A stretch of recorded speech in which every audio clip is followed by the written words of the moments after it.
Hermanos, buenas tardes, Dios me los bendiga. Siempre es un privilegio estar aquí en la casa de Dios con otros hermanos y hermanas, otras personas que están buscando la presencia de Dios, de otros que quieren ser fiel al Señor y reconocen y reconocemos la necesidad que tenemos de Cristo. Y a los que nos acompañan en internet también bienvenidos, yo sé que tienen el mismo deseo. Seguimos en nuestra serie La vida de Jesucristo. Ya celebramos la semana pasada el día de la resurrección. Ya sabemos que Jesús resucitó, venció la muerte y se apareció a sus discípulos, pero la historia no termina ahí. Porque después de que Jesús resucitó en su cuerpo glorificado, como vamos a ver, Él siguió en la tierra por un tiempo, por unas semanas. Y eso es lo que vamos a ver hoy, la próxima semana. ¿Qué hizo Jesús aquí en la tierra? ¿Cómo cumplió Él su ministerio terrenal antes de ascender al cielo, donde Él está ahorita, mirándonos desde arriba, esperando el día de su segunda venida? La semana pasada nos enfocamos en que Jesús no fue una víctima. Él no fue una víctima de los romanos, ni del pueblo judío, ni del sistema del gobierno humano. Jesús entregó su vida de su propia voluntad para ser Él la propiciación de nuestros pecados, para Él tomar sobre su cuerpo el pecado de todos nosotros, de todo el mundo. Vimos eso en Isaías 53 y 1 de Pedro capítulo 2. Y bueno, pues vimos que entonces como Él no fue víctima, Él entregó su vida, Él también tuvo el poder de volver a tomar su vida y resucitar al tercer día. Pero hoy seguimos adelante, viendo ahora que Él resucitó. Vamos a ver qué pasó ese domingo. No tuvimos tiempo de tocar esto la semana pasada, pero seguimos viendo la vida de Jesucristo. ¿Y qué sucedió ese día? El día que resucitó, ¿a quién vio? ¿Con quién platicó? ¿Y qué les dijo? ¿Y qué podemos nosotros aprender acerca de lo que Él hizo ese día? Tenemos que recordar que en este día, de este domingo que pasó la semana pasada, todo sucedió en la vecindad de Jerusalén. Todavía no han salido de ahí, los apóstoles todavía están en Jerusalén. Y vamos a leer en Juan capítulo 20. Lo pueden buscar en sus Biblias. Mientras lo buscan, quiero que recuerden que vamos a estar en varios pasajes hoy. Ahí en el boletín, de parte de atrás, se ven todos los pasajes que hablan del tema que vamos a ver hoy. No lo vamos a poder ver todos, pero ahí los puse para que lo puedan entonces leerlo y estudiarlo después. Pero vamos a empezar en Juan capítulo 20. Aquí está la tumba, fuera de la ciudad. Y si uno va a Jerusalén el día de hoy, donde antes estaba la tumba, ahora está dentro de la pared de la ciudad de Jerusalén. En el tiempo de Jesús, 2000 años para atrás, la ciudad era más pequeña. La tumba estaba fuera de la ciudad. Pero vamos a ver en Juan 20.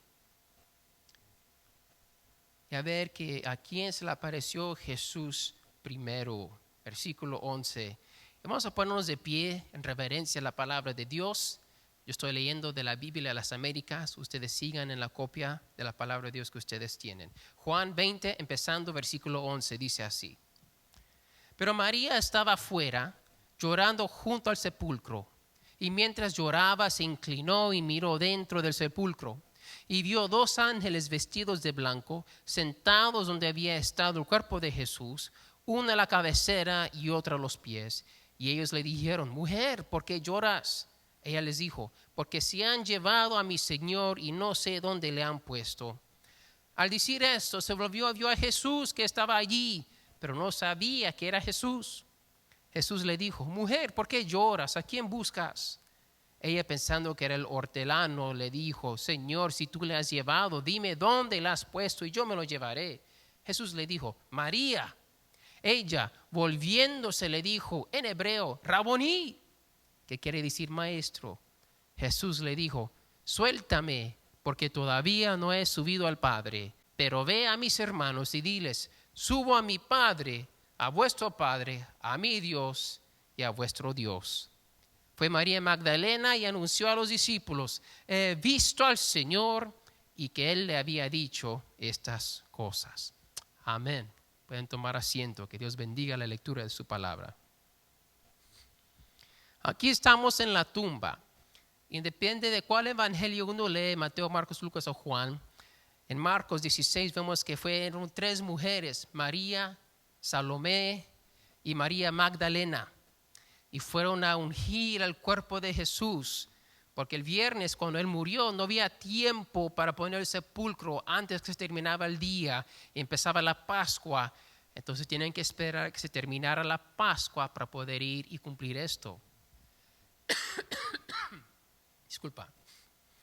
Estas mujeres son las primeras en ver la tumba vacía.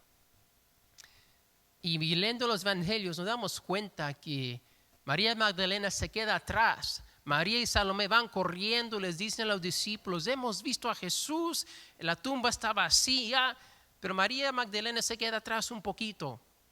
Y vemos que ella tiene ese encuentro con Jesús, piensa que él es el jardinero. Y luego pues llega corriendo Juan y Pedro y ven la tumba vacía. Pedro entra y lo ve vacío, pero no creen. Eso es lo que observamos aquí.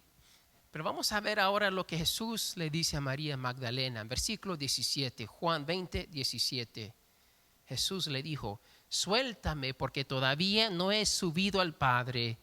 Pero ve a mis hermanos y diles, subo a mi Padre y a vuestro Padre, a mi Dios y a vuestro Dios.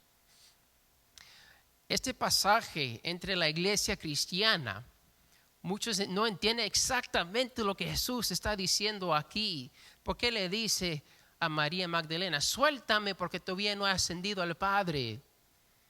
Había un problema ahí que María lo estaba tocando y Jesús le dijo, suéltame.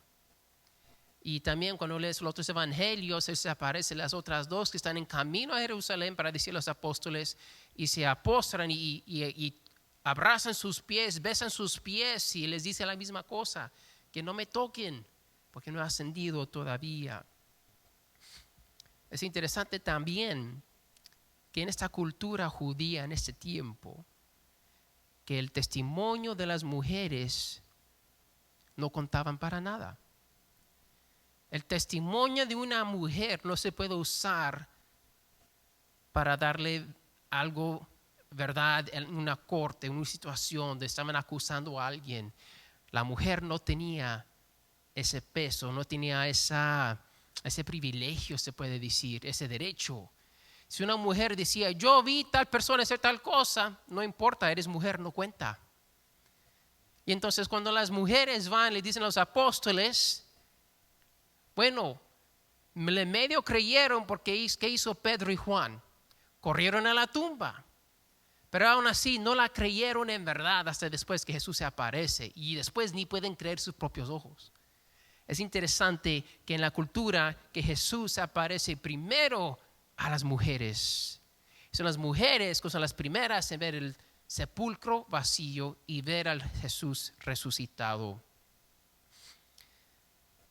Y no solamente eso, después de que Jesús se presenta ahí en el sepulcro a María, Salomé y María Magdalena, después llegamos a Juan 20, 17, perdón, Lucas 24, busquen en sus Biblias, Lucas 24. Ahí está la historia de 2 discípulos que están caminando a la aldea de Emaús.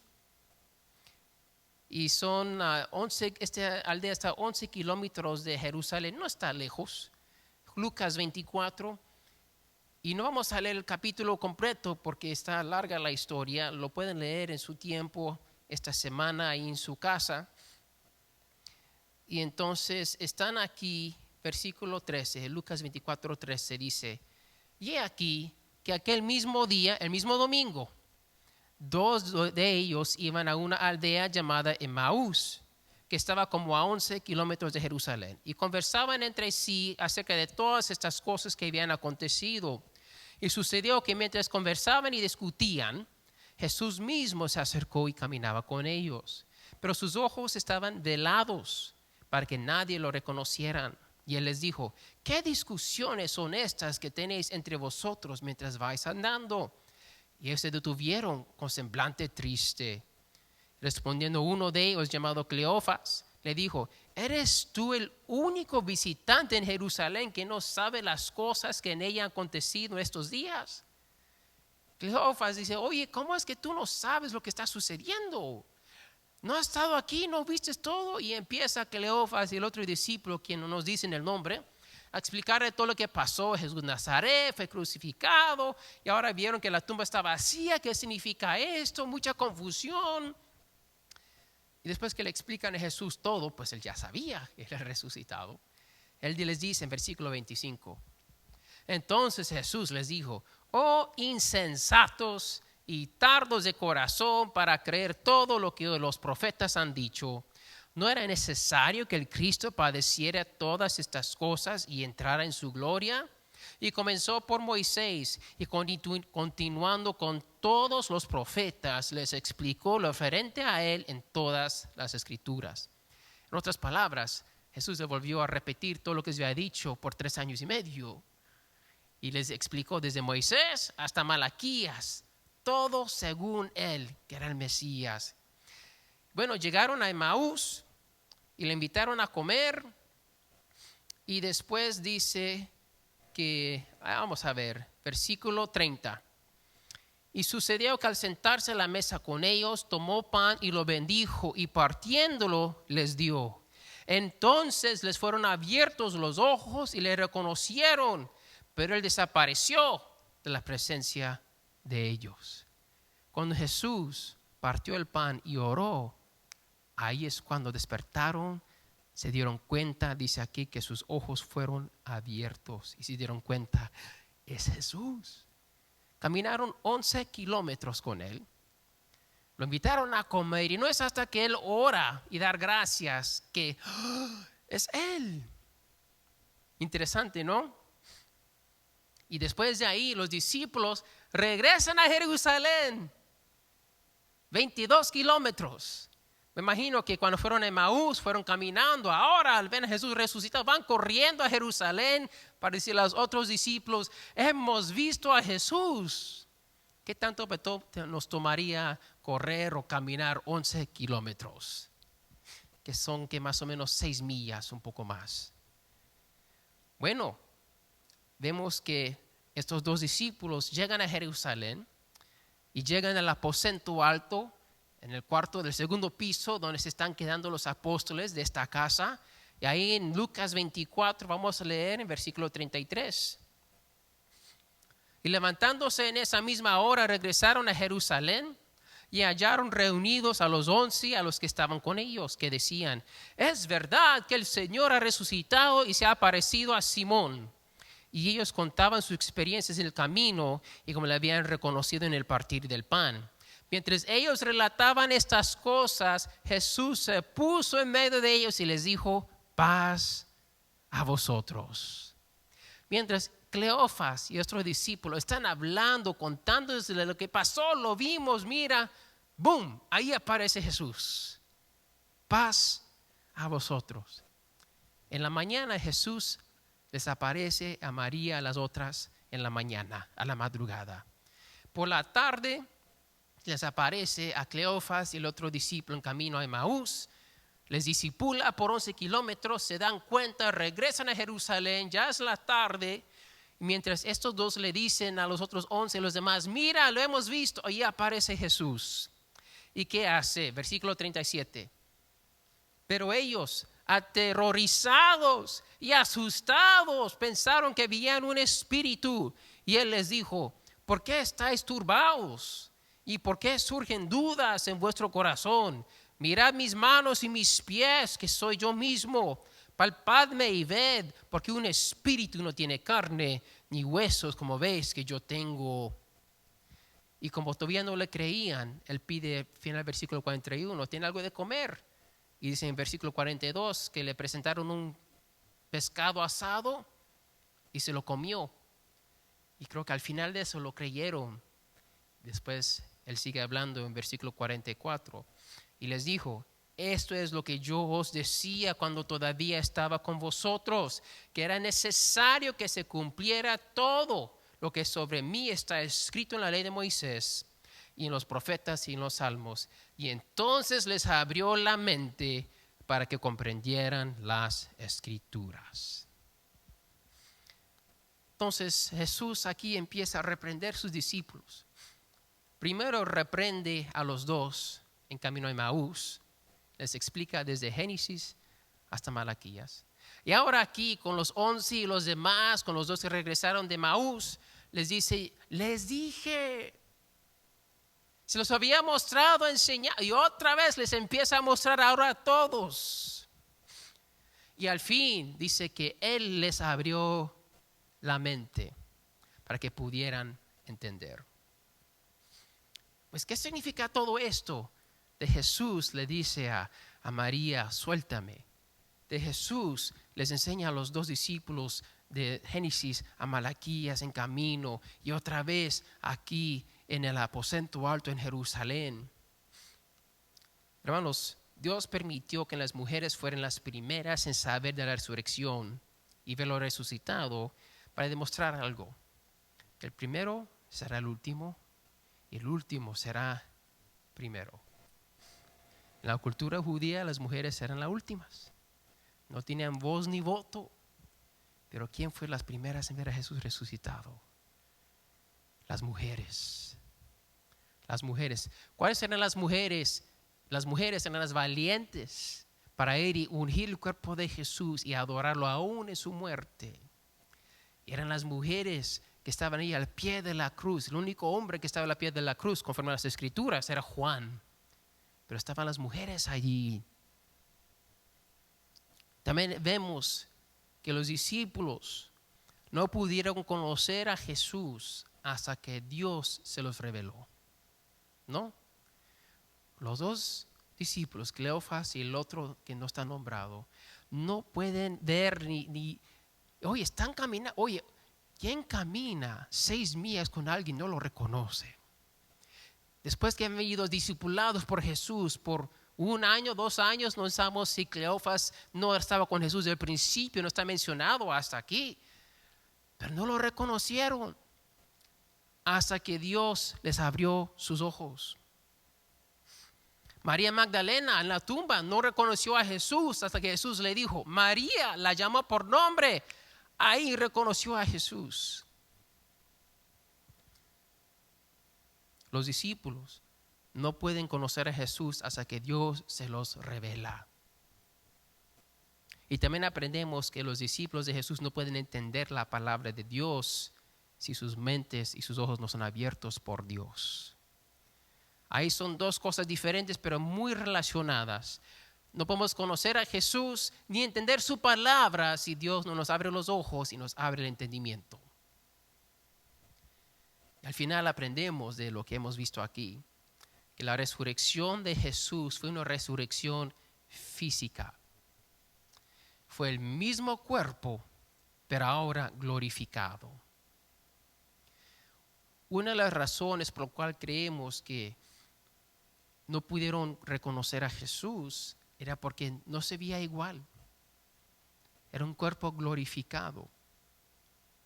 Y sí, Dios tiene que revelar, pero también su cuerpo era diferente. Y dije, mira, soy yo, mira, pálpame, mira las heridas en mis manos y mis pies, que Dios permitió dejar ahí para convencer a sus discípulos. Es el mismo, no es un espíritu. Y era una resurrección física, no era solamente un fantasma, un espíritu.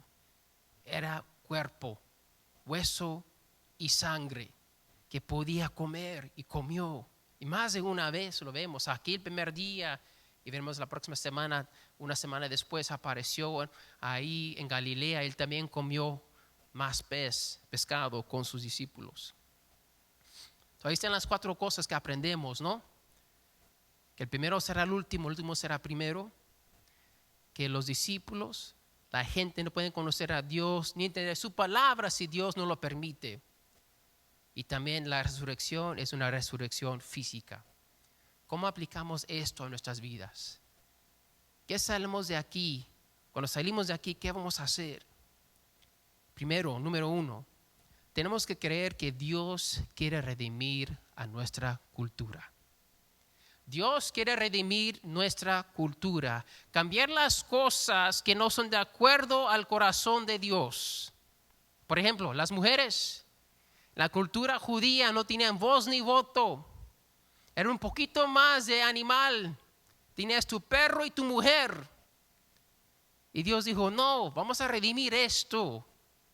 La mujer es la ayuda idónea, hecha la imagen de Dios. Y si uno lee la palabra de Dios, dice que, oye, esposos, traten tus mujeres con amor, con respeto.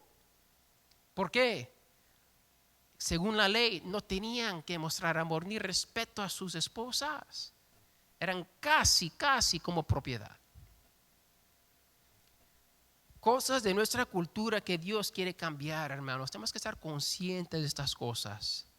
Tenemos que estar conscientes de las cosas que están en nuestra cultura, nuestras familias, nuestras tradiciones, nuestras vidas, que son parte de nosotros, pero no honran a Dios y Dios quiere cambiarlo para nuestro bien, para el bien de nuestro pueblo, de nuestra gente. Y hay muchas cosas y más aquí escribí unas, reconociendo que cada cultura tiene puntos fuertes y puntos débiles, ¿verdad? No existe la cultura perfecta, pero Dios quiere redimir cada cultura para que le traiga honra y gloria a Él y sea bendición para nosotros. Por ejemplo, el machismo. El machismo en nosotros los hispanos no es bueno. Y en verdad es una palabra que está escondiendo la realidad, que el machismo es un hombre que es muy inseguro de sí mismo. Pero él trata de esconderlo con yo soy hombre. Se hacen las cosas porque soy hombre y no se tiene que ganar el respeto ni de su mujer, ni de sus hijos, ni de la cultura. ¿Por qué? Porque soy hombre. Ok, eres hombre, nadie está discutiendo eso, pero ¿qué tipo de hombre eres? ¿Verdad? La idea que un hombre de amor es débil es antibíblico. Un amor que está lleno de compasión, de amor, que trata de entender y ser bueno con su esposa y sus hijos, es un hombre débil. Pero ¿qué dice la palabra de Dios? Es un hombre fuerte, porque se sacrifica por su familia y honra a Dios y está siguiendo el ejemplo de Jesucristo. Nuestra cultura también no quiere que el otro salga adelante antes que uno. El chiste de dos pescadores fueron juntos, uno mexicano, otro americano. Me lo dijeron a mí, ok, yo no lo inventé. Pero están pescando con alacranes y el americano tiene su bucket, su balde, gracias. Y lo tiene cubierto con una tapa porque se salen. El mexicano no tiene tapa y el americano va viendo y pasa el tiempo y no se salen. ¿Por qué no se salen? Al final se atrevió a preguntar a su amigo mexicano, pues oye, si yo no tengo mi cubeta, mi balde bien cubierto, mis alacranes se escapan y veo que los tuyos los tienes abierto y no se escapan. ¿Qué estoy haciendo mal yo? Y su amigo le dijo, no, es que son alacranes mexicanos. Y su amigo dijo, pues ¿qué tiene que ver eso? Dijo, bueno, los tuyos se ayudan el uno al otro para que todas salgan. Se apoyan, se animan y se ayudan. Uno sale primero, pero después le da la mano al otro para que todas salgan.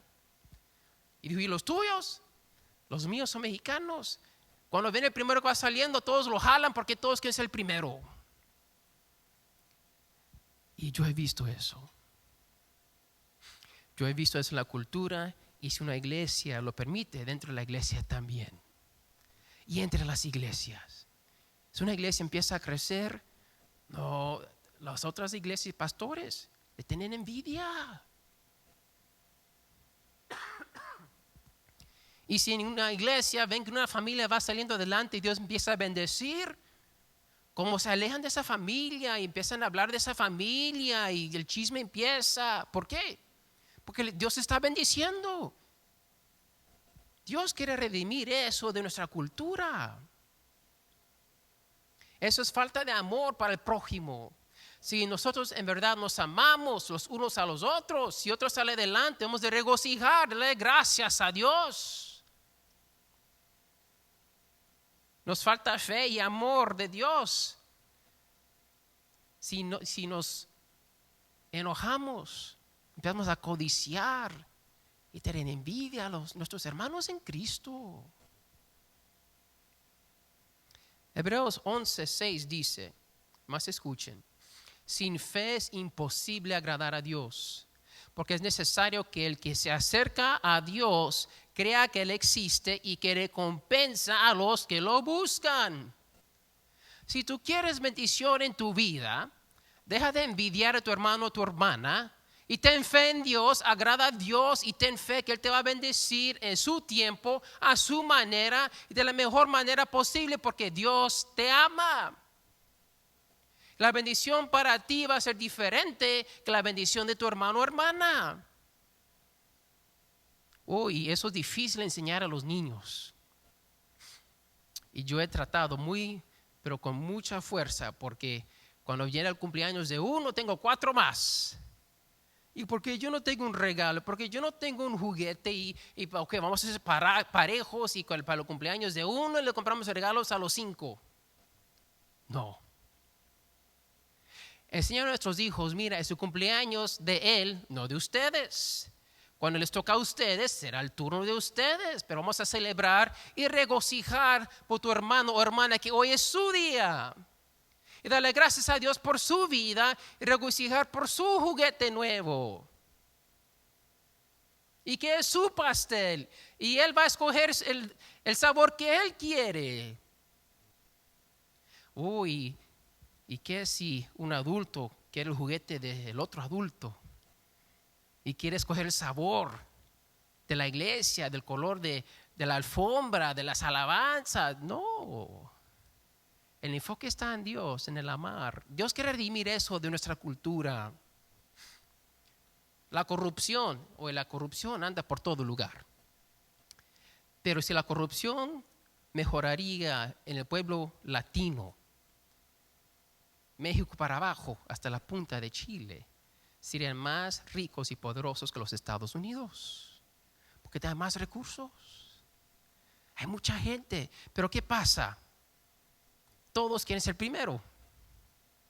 Y uno viene y dice, bueno, pues vamos a mejorar este país, vamos a hacerlo para el pueblo, pero cuando llegan al punto de autoridad, todo cambia. ¿Por qué? La corrupción. Quieren saltar reglas y empiezan en el yo y en vez de honrar a Dios. Queremos dar mordidas para que las reglas no se apliquen a nosotros. Sí, el speed limit es para los demás, no para mí. Las reglas del IRS y de los impuestos que este miércoles se tiene que entregar todo. Es para los demás, no para mí. Nos gustan esas reglas, pero cuando son para otros, eso es corrupción.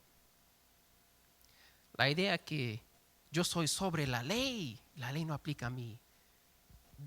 Necesitamos que Dios redime eso de nuestra cultura si queremos salir adelante. Hay otra, y quizás esto está relacionado con el machismo, pero la iglesia, la religión son para las mujeres.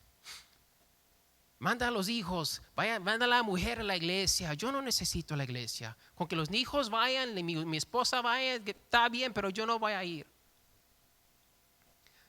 La Biblia dice que Dios ama a todos. La Biblia dice que todos seremos juzgados un día. Y que todos necesitamos a Cristo Jesús, arrepentirnos de nuestros pecados y confesarle a Él como Señor y Salvador de nuestras vidas. No hay excepción, mujer ni hombre, ni adulto ni adolescente. Ya en nuestra cultura, aquí está la última, nos encanta leer, ¿no? ¿A quién le encanta leer? El que está en el seminario. En general, y hay siempre excepciones, ¿verdad? Pero nuestra cultura hispana, latinoamericana, no nos gusta leer. Oye, yo me crié en Laredo, que está en la frontera con México, y una ciudad de más de 300,000 personas, solo hay una tienda de libros, una librería, y está pequeñita. ¿Por qué? No leen. No leemos. Y pues nos tenemos que preguntar, ¿por qué nos dio Dios su palabra escrita?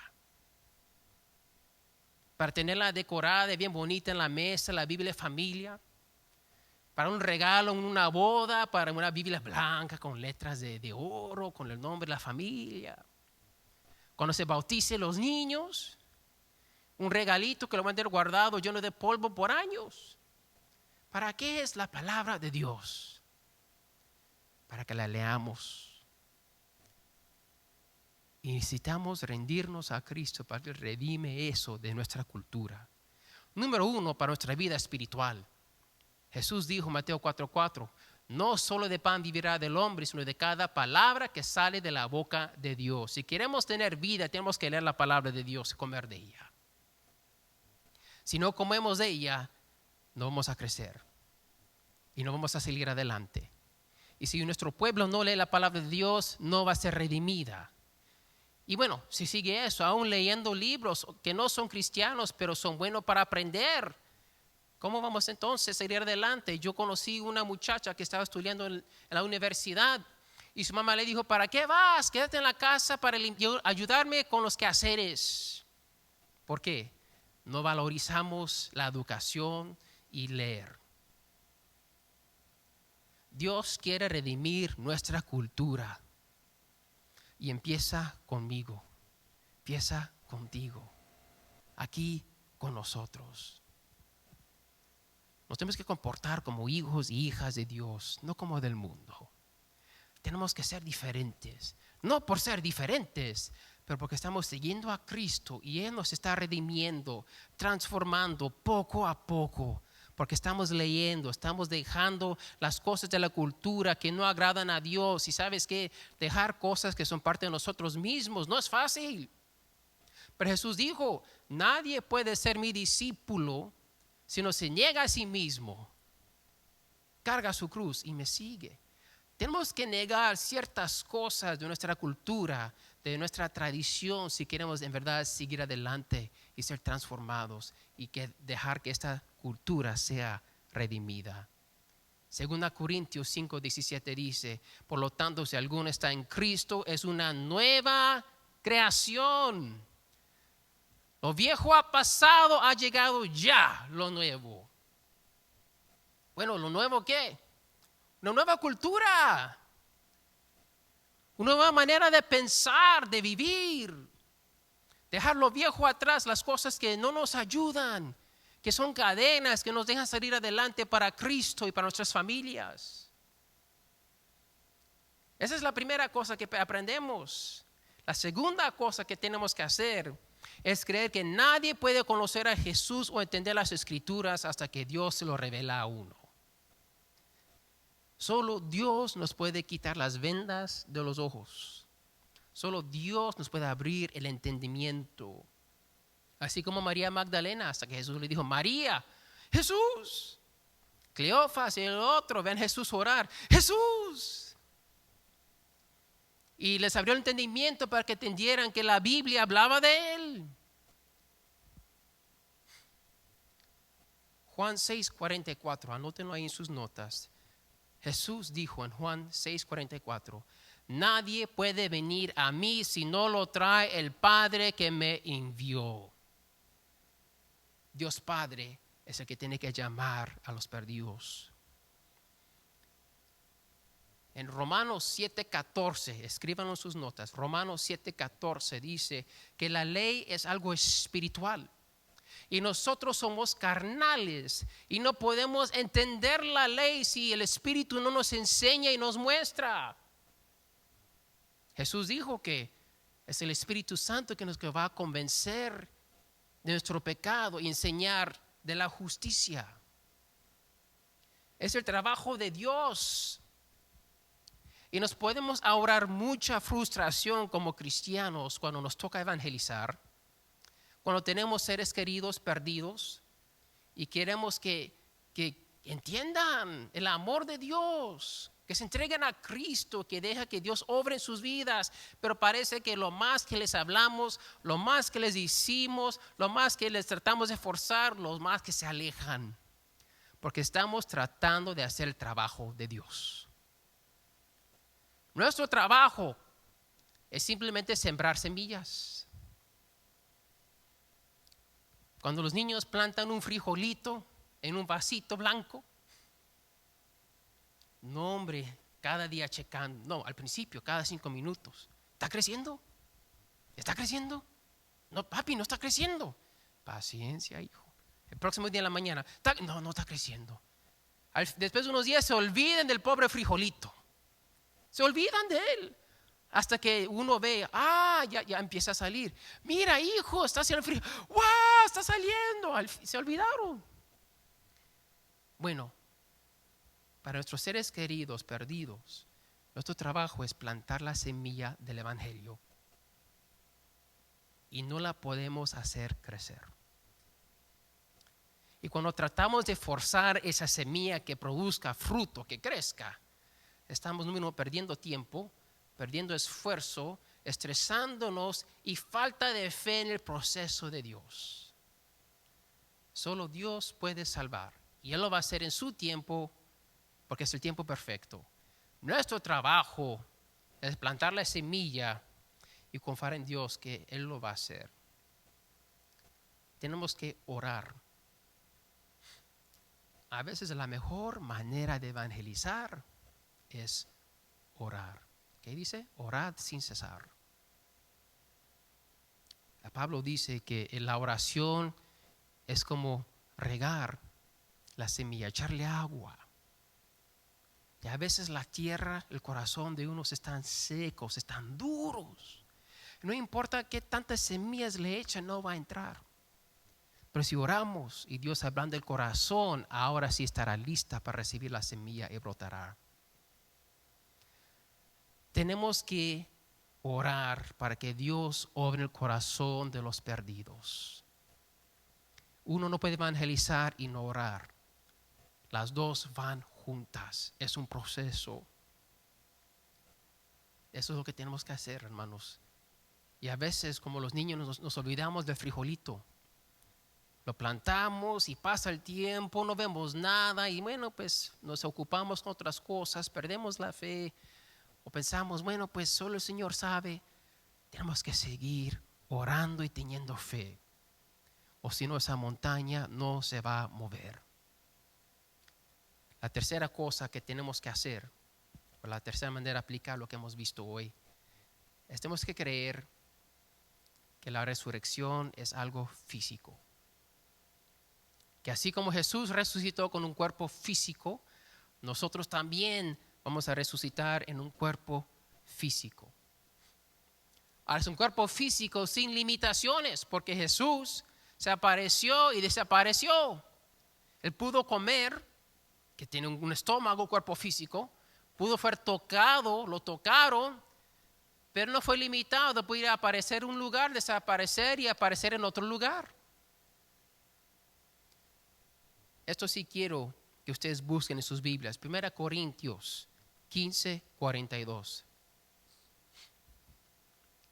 1 Corintios 15, 42. Aquí nos dice claramente que el cuerpo resucitado va a ser diferente del cuerpo que tenemos ahora. Va a ser un cuerpo físico, va a ser el mismo cuerpo, pero va a ser un cuerpo un poco diferente. 1 Corintios 15, 42 dice así. Así es también la resurrección de los muertos. Se siembra un cuerpo corruptible, se resucita con un cuerpo incorruptible. Este cuerpo se pone viejo, se desgasta, pero es como una semilla. Y cuando estamos en Cristo, cuando este cuerpo se entierra, se planta esa semilla en la tierra, cuando nos toca resucitar, va a ser un cuerpo incorruptible. Un cuerpo que no se va a desgastar, un cuerpo que no es tocado ni afectado por el pecado. Busquen un libro antes en Romanos 6:5. Estamos en 1 Corintios, busquen Romanos 6:5 y dice así la palabra de Dios. Porque si hemos sido unidos a Él, Cristo, en la semejanza de su muerte, ciertamente lo seremos también en la semejanza de su resurrección. En otras palabras, así como Cristo murió, también vamos a morir como Él. Pero como Cristo resucitó en un cuerpo diferente, glorificado, incorruptible, vamos a ser semejante a Él. Lo que Jesús hizo con su cuerpo nuevo, vamos a nosotros también poder hacer. Comer todo lo que queremos y nunca tener que hacer Weight Watchers. Poder aparecer en un lugar, desaparecer, ir al otro, pero con un cuerpo físico. Es algo increíble. Tenemos esa esperanza, esa anticipación. Tenemos que estar pensando en eso porque, hombre, hay veces en esta vida que, wow, cuando nos descuidamos, es como día tras día, trabajo, pagar biles, otra vez la misma cosa el próximo mes, la iglesia, un proyecto, la otra cosa, otro ministerio y sigue la cosa. Y tenemos que nunca perder esa esperanza y vivir con los ojos puestos en el mañana y no solamente en el hoy. Tenemos que vivir para Cristo y no para nosotros mismos. Vivir por fe y no por la vista. Gálatas 2:20 dice, con Cristo he sido crucificado y ya no soy yo el que vive, sino que Cristo vive en mí. Y la vida que ahora vivo en la carne, en este cuerpo, la vivo por fe en el Hijo de Dios, el cual me amó y se entregó a sí mismo por mí. Vivimos por fe. A veces pensamos que es algo místico y sí, es algo espiritual. Pero la fe también es muy práctica. Son cosas que hacemos, la manera que pensamos. Si uno cree lo que Dios dice y lo hace, eso es fe. La palabra de Dios dice en Santiago, si uno no hace lo que debe de hacer, es pecado. Porque no es fe.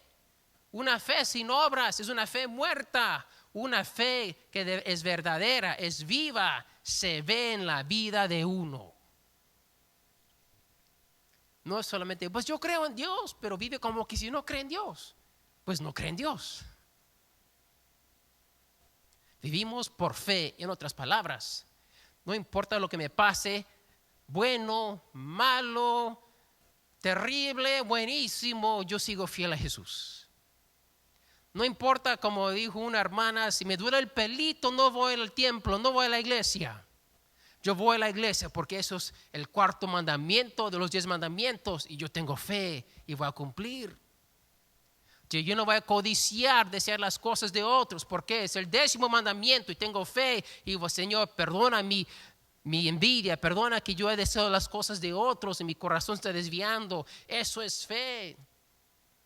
Fe es cuando llega el final de mes y no hay suficiente, pero yo no he diezmado ese mes. Voy a diezmar, darle a Dios lo que es de Él.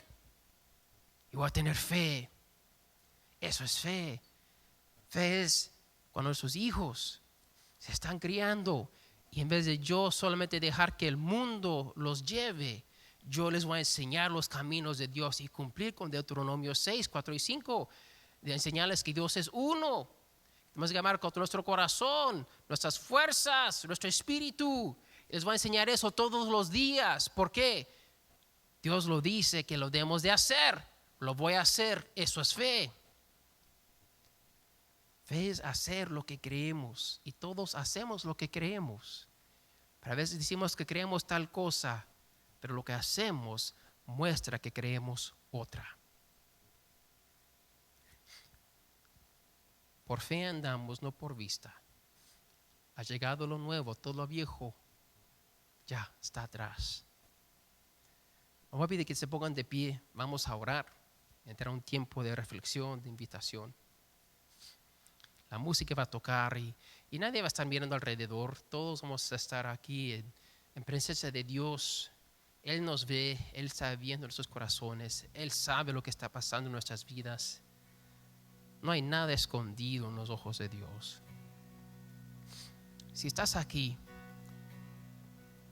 y no eres un hijo o hija de Dios, nunca has tenido una fe así exactamente como lo estás entendiendo hoy, quizás por la primera vez. Quizás ahorita Dios te está quitando las vendas de los ojos. Jesús dijo, yo soy la resurrección y la vida. El que cree en mí, aunque muera, vivirá. Jesús venció a la muerte por ti. Toma este regalo de la vida eterna, mi amigo, mi amiga. Puedes estar seguro o segura de cuando tú abres los ojos después de la tumba, los abrirás en el cielo, vas a resucitar en vida con Cristo Jesús. Si tú quieres hacer eso hoy, te pido que pases al frente aquí ahora y entrega tu vida a Cristo. No hay nadie como Cristo. Solo en Él hay la resurrección. Hermano, hermana, cristiano, cristiana, Dios quiere redimir nuestra cultura y empieza contigo. ¿Cómo va a transformar Dios nuestra cultura? A través de tu vida. ¿Qué quiere podar Dios de tu vida hoy? ¿Cómo te quiere usar Dios en las vidas de otros para transformar las vidas de ellos? Hablamos de plantar semillas, pero tenemos que orar. Del 1 al 10, contéstalo en tu corazón. ¿Cómo está tu vida de oración? 10 está bien, perfecto. 1 no existe. ¿Eres un 3? 5 tal vez, 8. Dios dice, tenemos que orar sin cesar y orar por la salvación de los perdidos. Arréglate con tu Dios, pídele perdón en los tiempos que no has orado como debes.